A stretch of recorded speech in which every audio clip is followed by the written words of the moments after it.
Este espacio está pensado para ustedes, principalmente para los estudiantes de la Universidad de Antioquia, es decir, un espacio de estudiantes para estudiantes y en el cual también ustedes como estudiantes pueden postularse como talleristas en estos espacios, por lo que por acá por el chat vamos a dejarles un formulario en caso de quienes estén interesados en compartir algún aprendizaje, algún conocimiento, alguna experiencia. eh, Puedan realizarlo a partir de estos espacios y se pueden postular en el enlace pues, que les vamos a dejar acá en el formulario. Bueno, no siendo más, entonces le cedo la palabra a Laura para que inicie con el taller que tiene preparado para el día de hoy y bueno, que lo disfruten bastante. Muchas gracias. Adelante, Laura. Muchas gracias, Alejandra. Buenas tardes para todos. Muy agradecida con su asistencia el día de hoy. Y bueno, vamos a comenzar. Les voy a compartir pantalla y espero que se vea bien. Mientras tanto, les digo que este taller de aprender desde casa, llamado Mucho Texto, toma de notas y mapas mentales eficaces, surge ante la necesidad de buscar métodos que sean simples y que sean fáciles de acoplar a nuestra vida diaria a partir de las grandes cantidades de información que nosotros tenemos en la academia, más que todo en la vida universitaria. Para esto hemos preparado dos métodos que, aunque por sí solos son bastante buenos, cuando están juntos cumplen una función complementaria que genera una mejor apropiación de los conocimientos y un mejor proceso de aprendizaje. Estos son el método Cornell y los mapas mentales. El método Cornell hace las veces de toma de notas. ¿Por qué se plantean estos nuevos métodos? Ya que la cantidad de información, al ser tan grande, tener altas cargas de la misma, impide que el proceso de aprendizaje sea lo más eficaz que nosotros deberíamos tener. Y asimismo se vuelve abrumador y toda la información termina convirtiéndose en un obstáculo. Entonces no tenemos los mejores resultados cuando nos enfrentamos a una carga tan grande de información y necesitamos estrategias para minimizar, para sintetizar y para jerarquizar.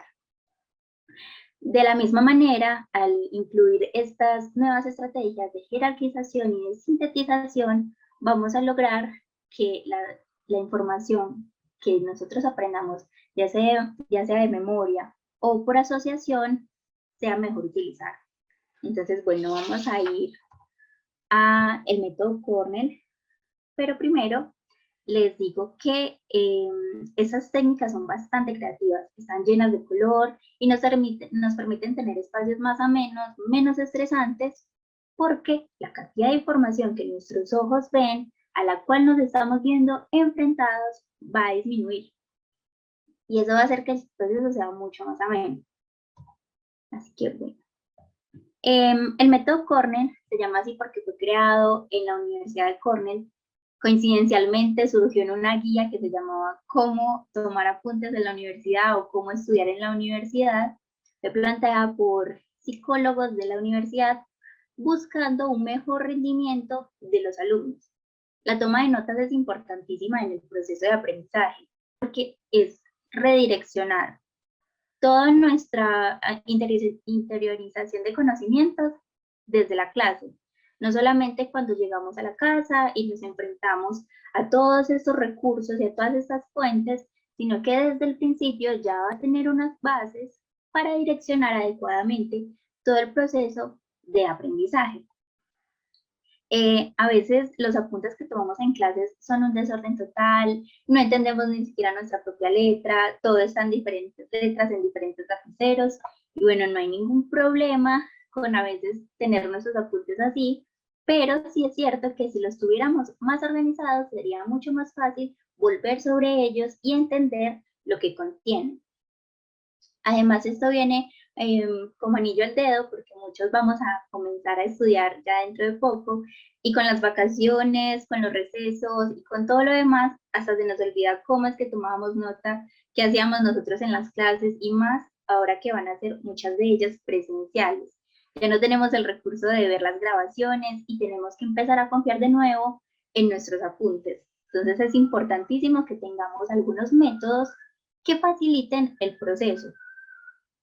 Para el método Cornell vamos a utilizar 4 secciones que son como las más importantes: el título, las palabras claves, las notas y el resumen. El resumen es la parte que hace característico a este método porque implica volver sobre las notas y repasarlas de manera constante. Así que bueno, aquí vemos las secciones. El título casi siempre se ubica en la parte de arriba hacia la izquierda. Muchas personas optan por escribirlo en el medio, no habría ningún problema con esto. Las ideas claves, aquí se recomiendan algunos puntos como las palabras claves, las preguntas, ideas principales, puntos importantes. El hecho con las ideas claves es copiar lo que para nosotros va a ser la matriz de los conceptos. ¿Qué ideas sostienen lo que dice el profesor? Intentar ir un poco más allá, intentar descifrar la base de los conceptos para poder entender de dónde salen las cosas y a qué se debe la información que nos están dando. Es muy importante también escribir las preguntas. Se recomienda que sea en este recuadro de la izquierda, porque las preguntas lo que permiten es una ampliación de la información. Entonces, si yo tengo una pregunta, la copio y cuando después estoy revisando mis notas, me doy cuenta que la puedo buscar por mi cuenta, de que puedo hablar con mis compañeros o si es necesario, la puedo guardar y dejarla para el inicio de la próxima clase. Eso hace que haya muy buen manejo de la información, que las dudas no se queden allí y que haya mayor interacción también con el profesor en las clases. Quizás esas dudas también las tengan algunos compañeros y sería bueno anotarlas porque a veces estamos concentrados en copiar todo lo que dice el profesor y si me sale una duda, no la copio porque estoy concentrada en que no se me pase nada de lo que dice el profesor. Y eso es uno de los grandes errores. No hay que copiar absolutamente todo lo que dice el profesor. Quizás algunas personas aquí presentes estén apenas en sus primeros semestres de la universidad y ahí es donde hay un contraste grandísimo con las formas de estudio. En el colegio principalmente se nos dictaba qué copiar, se nos decía qué estudiar, pero en la universidad todo pasa a ser un trabajo autónomo y toca empezar a discernir qué información copiar, qué información estudiar, cuál es la importante y cuál no lo es.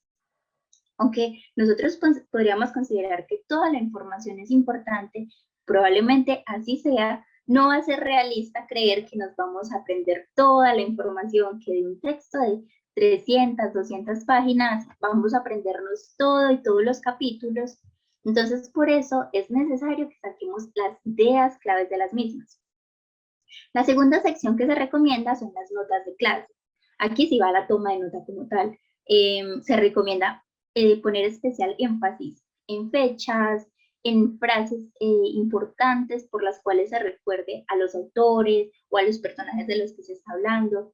Si estudiamos en una carrera que lo requiera, que aquí estén las ecuaciones muy bien escritas, que resalten de lo demás. También podemos poner diferentes gráficos como lo son esquemas, lineales, algunas nubecitas o muchas veces los profesores tienden a escribir en el tablero algunos esquemas cortos, muy simples, con palabras también muy claves y aquí podrían ir ese tipo de esquemas en la nota de clase. También van conceptos que nosotros creemos importantes y que tienen un desarrollo y una conexión con otros y los otros temas con los cuales se relacionan. Entonces, aquí empezamos a ver la importancia de jerarquizar y de sintetizar. Vamos a pasar de tener 3, 4, 5, 6 hojas a tener una o dos, donde nos digan, esto fue lo que vimos en clase, esto es lo que hay que estudiar. Quizás lo demás se dé por asociación y no sea necesario aprendérselo de memoria. Y así estaríamos salvando muchísimo tiempo que puede ser mejor invertido y que no debería ser gastado en aprenderse de memoria aquello que no debe ser. Por último, tenemos lo que les decía hace poco, el resumen. Aquí se dice en nuestras palabras qué fue lo que entendimos de la clase y los principales puntos que se trataron. ¿Por qué es importante el resumen y por qué se tiende tanto a dejar de lado? Bueno, puede ser un poco engorroso, requiere volver sobre los apuntes y no basta simplemente con llegar a la casa y guardar el cuaderno o cerrar el computador y ya nunca volver a verlo, pero requiere esfuerzo y requiere una toma de hábitos donde seamos capaces de volver sobre la información y copiar con nuestras palabras lo que vimos. Entonces, en este día vimos esto, se trató de esto, mi opinión es esta, ¿me quedó claro o no me quedó claro? Esta es una de las partes que hace más eficaces este método. Obliga a que repasemos y obliga a que sinteticemos. Y de esta manera vamos a tener una guía muy fácil que con tan solo una ojeada ya sabemos de qué trata. Ah, entonces si arriba yo quise poner en el título el autor, vuelvo sobre la hoja y no tengo que mirar 5 o 6 párrafos buscando qué era lo que estaba buscando. Aquí hay tres o cuatro renglones, aquí no está, me voy a hacer estos otros 3 o 4, aquí tampoco. Pero si lo tengo así todo tan a la vista, tan a la mano, va a ser mucho más fácil entender de qué estamos hablando. Bueno, asimismo, esto no es una camisa de fuerza. Que sí o sí yo tengo que hacer las 2 líneas aquí y la línea acá, que yo tengo que poner las ideas claves aquí, no. La idea con estos 2 métodos que traemos para el día de hoy es que nosotros no nos acoplemos al método, sino que acoplemos el método a nosotros. Muchas veces intentamos seguir de las guías de estudio que encontramos en internet y no se nos dan. Hay muchos métodos, hay muchas claves, pero son muy rígidos y requieren ciertas condiciones. Sin embargo, con estos, la idea es tener en cuenta los componentes. Ah, yo quiero poner todas las notas de clase en toda la hoja y un pequeño post-it, una notita adhesiva con las ideas clave. Y de pronto poner en el resumen en la parte más abajo o en uno o dos renglones. O quiero poner el resumen por detrás. O quiero hacer un lettering de la mitad de la hoja que me quede así hermoso, pero aún así tenga las notas de clase, las ideas claves y el resumen. Se puede perfectamente.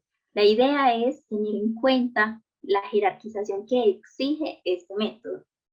Y aquí les voy a mostrar algunos ejemplos.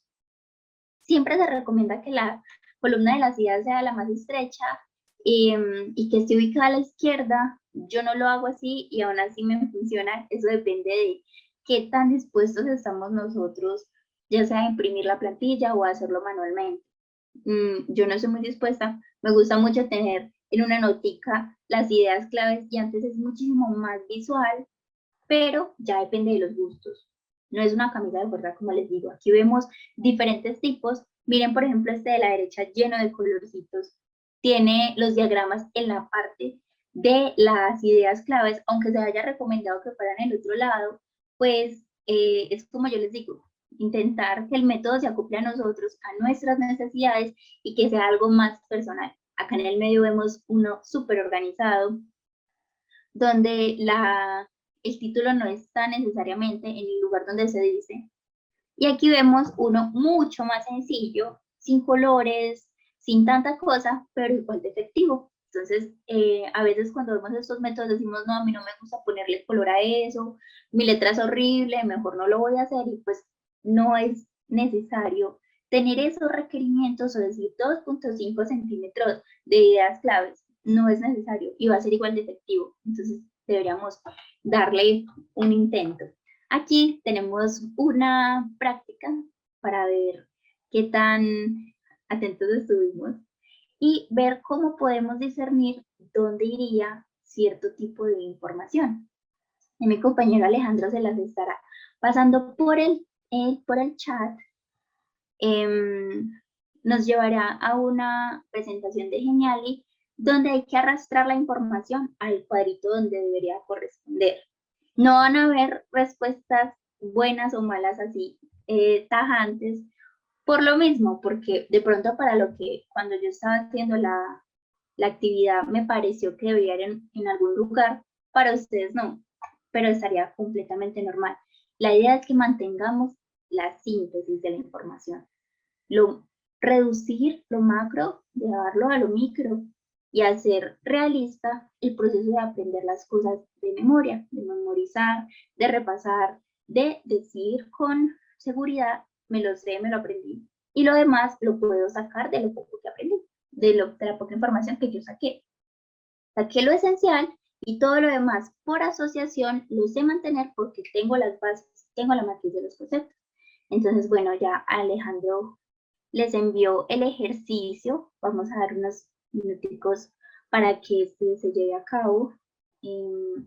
Voy a mostrar también cómo se vería el ejercicio y cómo se participa de esto.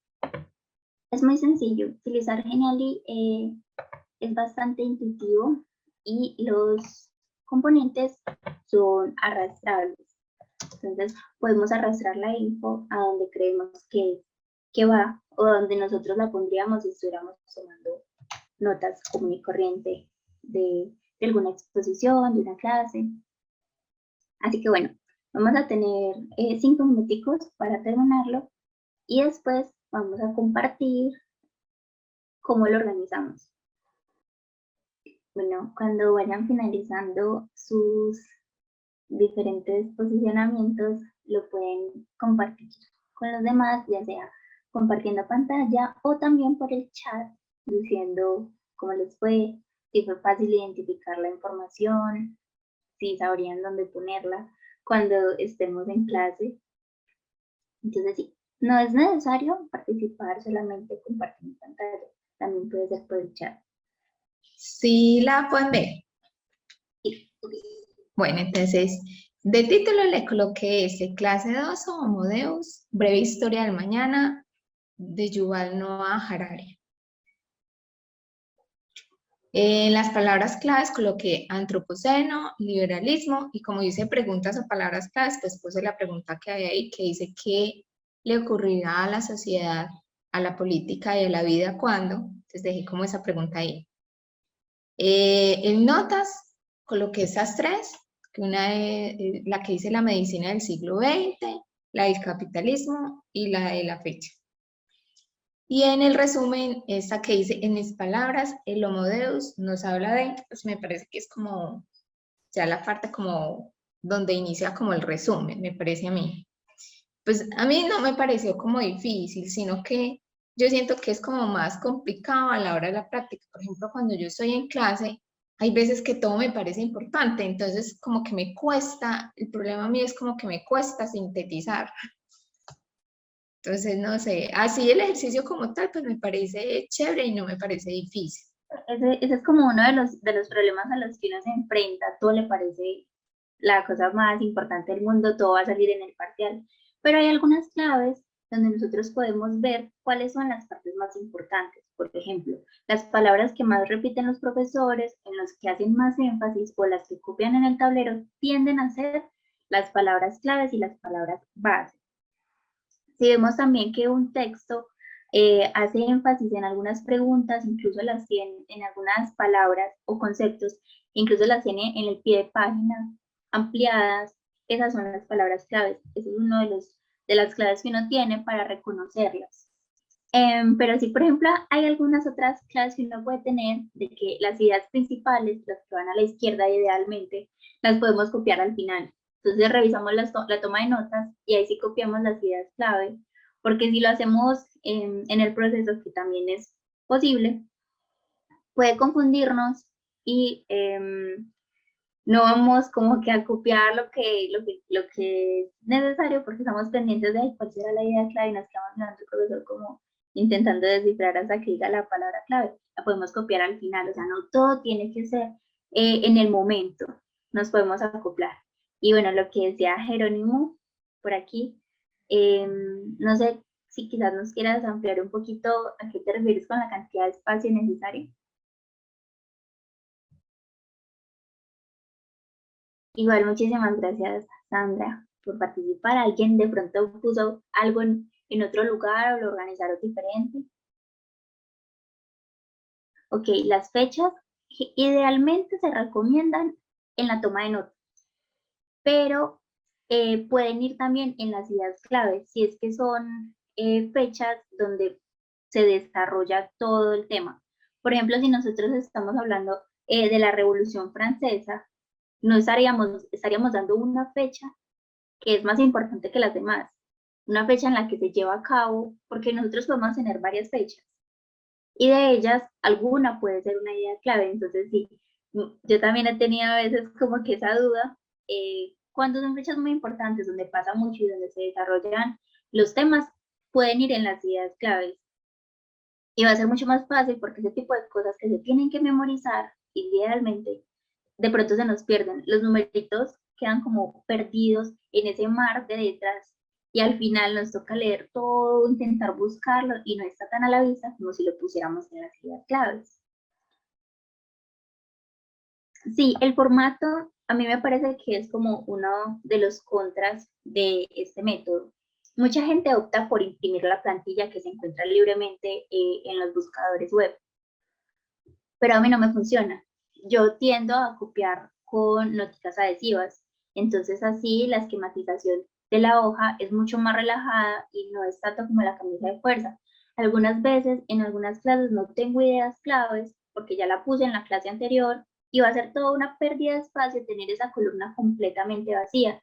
Entonces creo que es mejor como que adaptarlas a lo que nosotros queremos en vez de simplemente como que seguir estrictamente el orden. Muchísimas gracias por sus participaciones.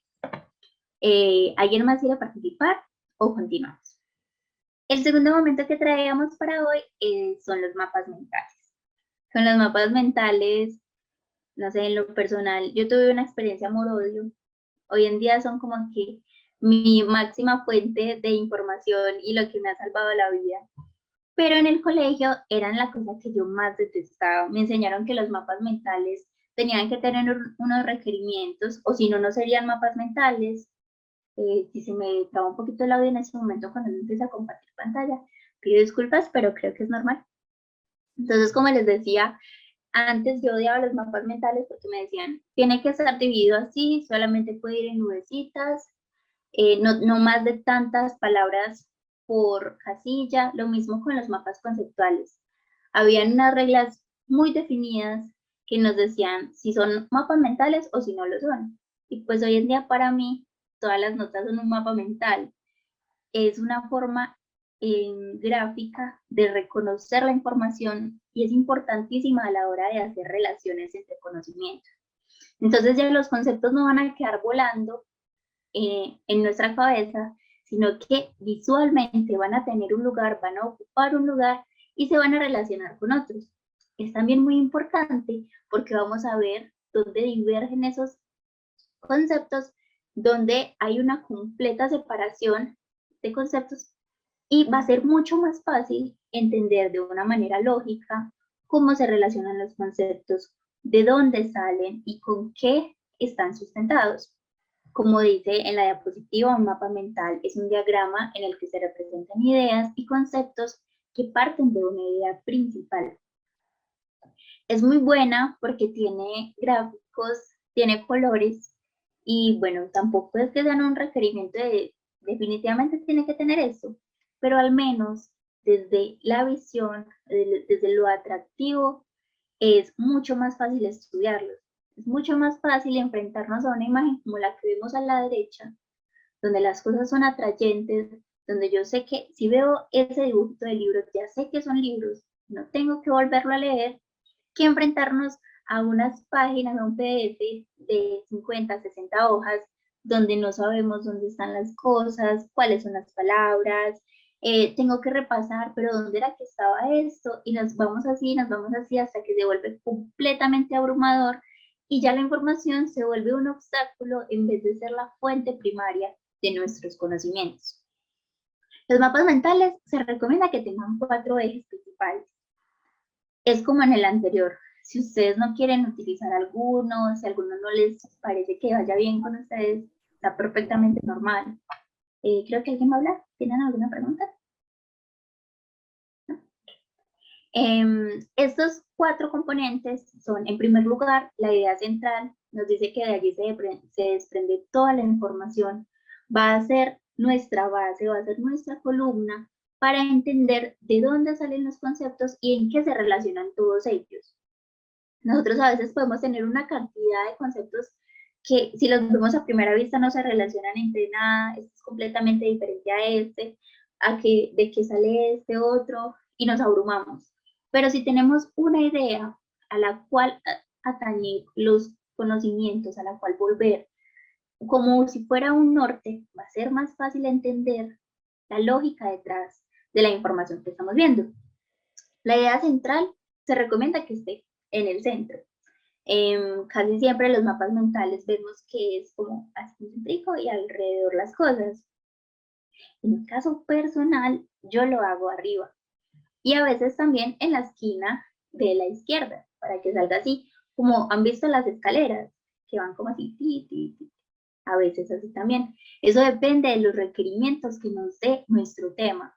Hay algunos temas que son cortos, los conceptos se ven de manera muy fácil y están separados entre sí, pero hay otros temas que conservan el mismo orden que tiene un documento, entonces van de manera lineal y es mucho más fácil ponerlo todo en una misma línea de hilo conductor que hacer diferentes ramas. Ahí es donde entra lo lindo de los mapas mentales y lo fácil que es adaptarlos a nosotros. Si no queremos hacer ramas, hagamos una línea o hagamos nubecitas, partamos la hoja en las secciones que nosotros queramos, pero siempre respetemos que vaya una idea central. Esa idea puede ser un concepto, un autor o cualquier idea que nosotros tengamos. Por ejemplo, a mí me gusta poner el título de los documentos. A otras personas les gusta poner la idea central. Entonces, ahorita, con el que veíamos ahorita del Homo Deus, a mí me hubiera gustado poner Homo Deus, pero alguien más puede poner el Antropoceno según Yuval Harari, y está completamente bien. La segunda recomendación que se nos da es que organicemos la información en forma radial. En forma radial, así como se siguen las manecillas del reloj, se dice que es para el cerebro mucho más fácil entender la información. Es mucho más fácil y se hace natural el memorizarla. Además de que parece que para los ojos humanos es mucho más armónico cuando se conserva esta estructura de seguir las manecillas. Y no solamente se ve más armónico, más armonioso, sino que permite expandir más la creatividad. Supuestamente si seguimos estos órdenes, que sean como las manecillas, no necesariamente circulares, no necesariamente perfectamente equivalentes los espacios entre ellas, pero sí que haya como cierta ruta que visualmente nosotros podamos identificar y saber hacia dónde vamos. Que no va a servir de nada que pongamos toda esta información en un mapa y que no sepamos si empezamos por este lado o mejor empezamos por aquel otro, sino que visualmente tenga un orden. Y esto se recomienda que sea como las manecillas del reloj. Además, se pide que hayan ramas. Estas ramas van a contener los subtemas de esa idea principal que pusimos como eje central. También tienen las palabras claves que van a detallar y que van a complementar la idea central. Pero estos siguen siendo bastante básicos. Son lo que debemos tener a la mano, de lo que salen los argumentos que se respaldan en las diferentes, en la información que nosotros nos dan. Por último, tenemos las flechas o las líneas o simplemente las conexiones entre las ideas. Este es uno, para mí, de los puntos más importantes de los mapas mentales. Es una relación visual. Nosotros vemos claramente cómo se relacionan los conceptos, cómo salen unos de otros, de dónde sale aquel, cómo se complementa con aquel otro, tienen una total diferencia, estos dos conceptos no se llevan bien y son la contraposición al otro.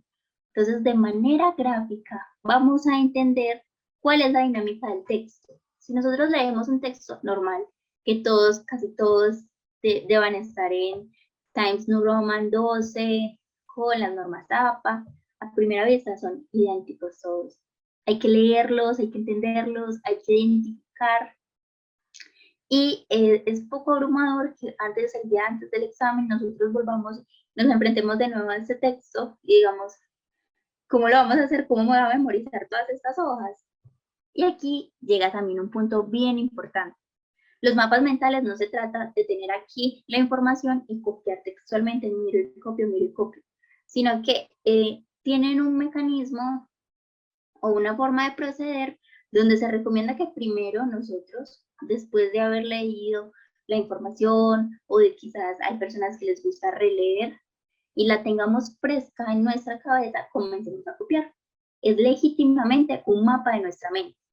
Entonces vamos a copiar, obviamente, la idea central, vamos a intentar acordarnos de los argumentos más importantes que se respaldan. Y ahora sí, cuando ya tengamos un esquema de lo que ya sabemos y de lo que tenemos claro, volvamos a la información y miremos qué nos faltó. Ay, a mí en esta rama me faltó este subtema, ya sé que ese es el que tengo que repasar, aquí copié mal esto, ya sé que me tengo que memorizar eso para no cometer el mismo error. Entonces, no es el típico mapa donde seguimos linealmente la información, sino que ponemos a prueba qué es lo que sabemos para ahorrar tiempo. Si yo ya sé algo, no tengo por qué perder tiempo repasándolo y repasándolo y repasándolo, sino que tengo que invertir toda mi atención en aquello que me está haciendo falta. Y eso los mapas mentales nos permiten verlo de manera muy dinámica. Aquí podemos ver algunos ejemplos. Este es uno de los más básicos. Miren que el título está en el medio y se desarrolla de manera radial 1, 2, 3 y 4. La idea es que esté así y no el 1 aquí, el 3 acá, el 4 acá. Acá hay otro tipo de mapa mental un poquito más esquemático. Miren que no todos los cuadros tienen una sola palabrita, sino que incluso tienen 3, 4 renglones. También es posible. No es camisa de fuerza el poner una palabra por lugar o por concepto. Aquí vemos algunas plataformas para hacer mapas mentales. Yo siempre prefiero hacerlo a mano, pero hay unas plataformas que los hacen maravillosamente y es más fácil copiar y pegar cuando tenemos un PDF en línea. Una de ellas es Canva, que es una de las más conocidas. La siguiente es un sitio web llamado Lucidchart, que lo podemos buscar con normalidad en nuestro navegador. Está OneNote, que, bueno, la universidad nos ofrece el paquete de Office 365, creo que es 365, completamente gratis, y podemos hacer uso de estas aplicaciones. OneNote tiene algunas plantillas que son bastante útiles y también permite escribir como si fuera un cuaderno común y corriente. PowerPoint, creo que es una de las más conocidas. Tenemos Word y Miro. Pero para este encuentro traemos una adicional que es Mural. Allí en Mural, que el compañero Alejandro también les va a enviar los links para aquellos que quieran participar, vemos que hay una serie de recursos que podemos usar. Es un tipo tablero colaborativo donde podemos hacer uso de palabras como en cuadros de texto, pero también de notas adhesivas, de imágenes traídas desde la web, de imágenes que queramos subir desde nuestro computador.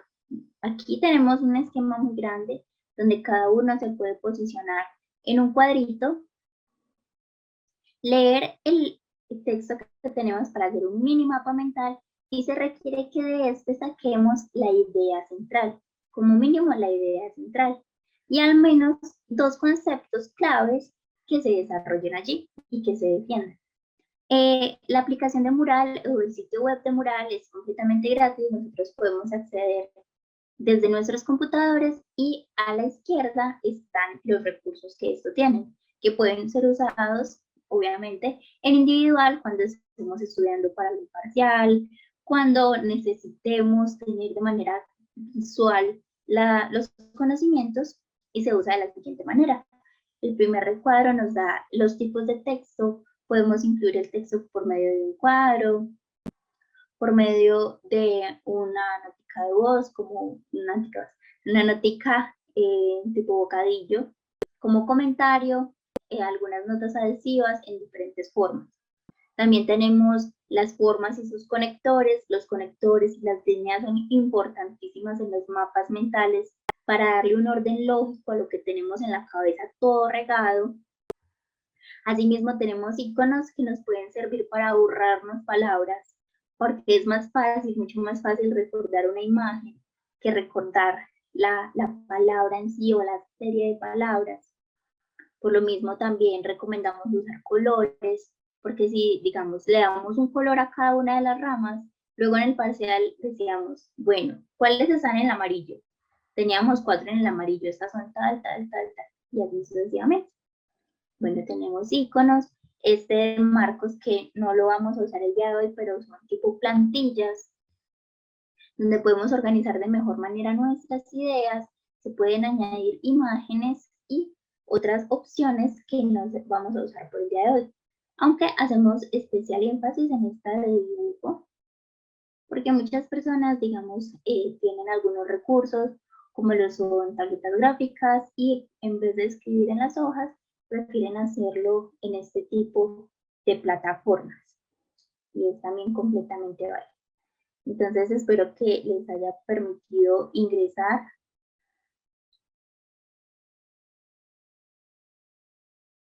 y que veamos cómo surgen esos mapas mentales, cómo creamos, sea si alguno no logró tener una casillita, pueden ingresar al segundo link que les vamos a enviar,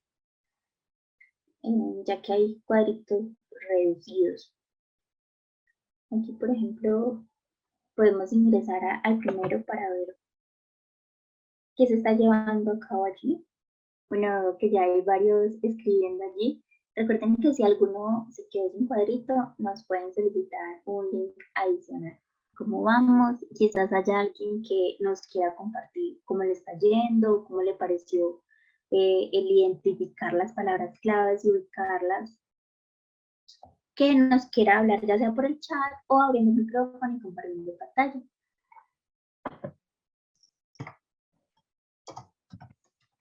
Les voy a dejar el link en los comentarios por si alguien lo quiere guardar para futuros mapas mentales o cuando necesiten un tablero colaborativo. Aquí la dirección. Bueno, individual, no pasa nada. Quizás hay alguien que nos quiera compartir su experiencia, qué tan fácil fue, qué tan difícil, cómo les parece la herramienta. Veo que hay varias personas que lograron tener unos mapas bastante completos, muy bien estructurados, y eso, bueno, no sé, hace que al leer cada uno de ellos entienda muy bien el texto sin tener que leer todo el texto completo. Y esa era una de las intenciones de este taller, de hacer la información mucho más digerible, sintética, más fácil de abordar. Entonces, si hay alguien que nos quiera compartir su mapita, pueden hacerlo también por el chat. Hola, María Camila. Les voy a compartir el mapita que logré hacer. Muchísimas gracias.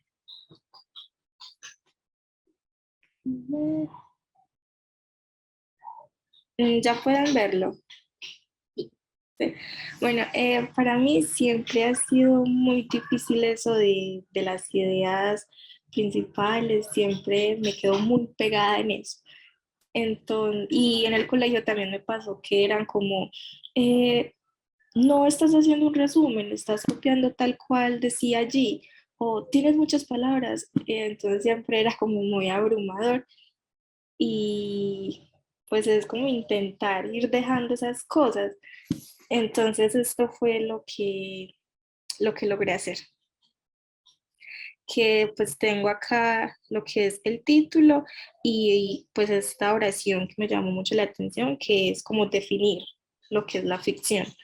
Y ya aquí con unión de palabras que también pueden como no dejarlo tan solo, porque una vez ve como solo círculos, cuadrados, rayas, como, bueno, ¿y aquí qué? Entonces, bueno, sí.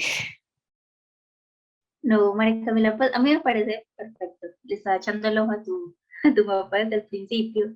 Me llamó mucho la atención que pusieras la definición de ficción como idea, porque yo generalmente lo dejo nada más como ficción, le hubiera puesto nada más ficción, pero me parece que complementa espectacular que pusieras la fase de relatos fantásticos similares, porque a primera vista ya se sabe que trata todo texto.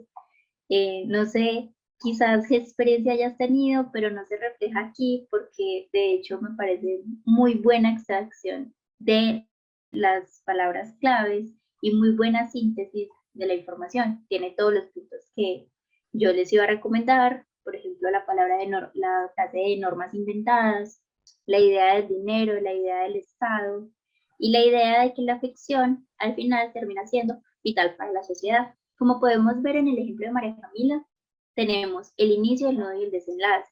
El inicio, eh, para este caso, puede ser la ficción o puede ser normas inventadas. ¿Cuál pusiste tú?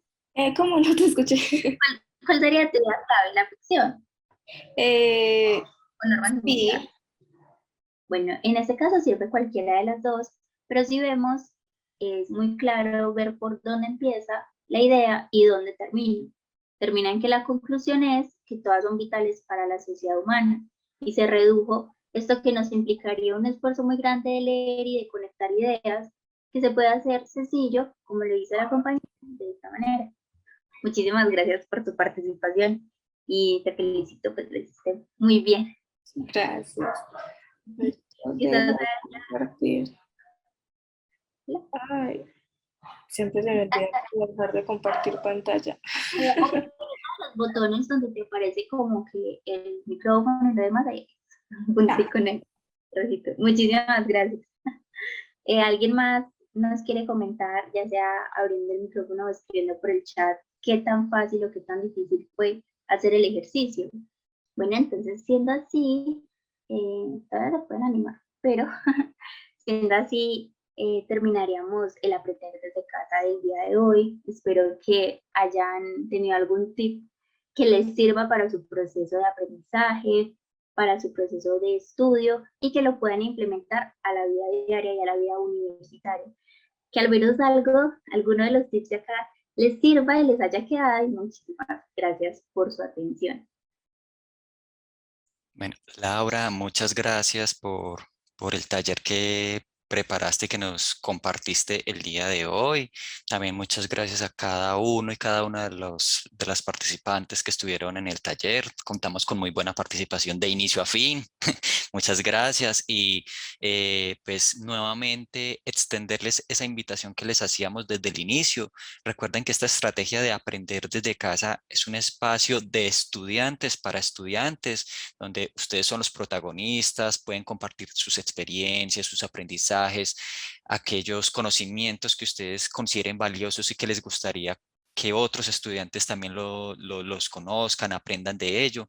Entonces, pues queremos extenderles esa invitación a que se animen, participen como talleristas de aprender desde casa. Aquí nuevamente por el chat voy a dejarles el enlace del formulario en el cual se pueden postular, pueden contarnos pues qué les gustaría realizar en aprender desde casa, qué tema, y ya nos pondríamos en contacto con cada una de esas personas para ayudarlos en la preparación de ese taller.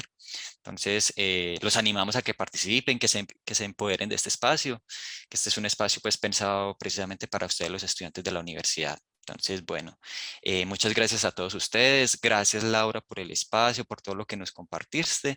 Y bueno, nuestro próximo taller de aprender desde casa será el 24 de febrero. Pues allí también esperamos contar con su participación, que se animen a estar. Y seguir pues como tejiendo esta red de aprendizaje entre todos nosotros. Así que bueno, muchísimas gracias y nos vemos en una próxima ocasión. Que estén muy bien. Hasta luego.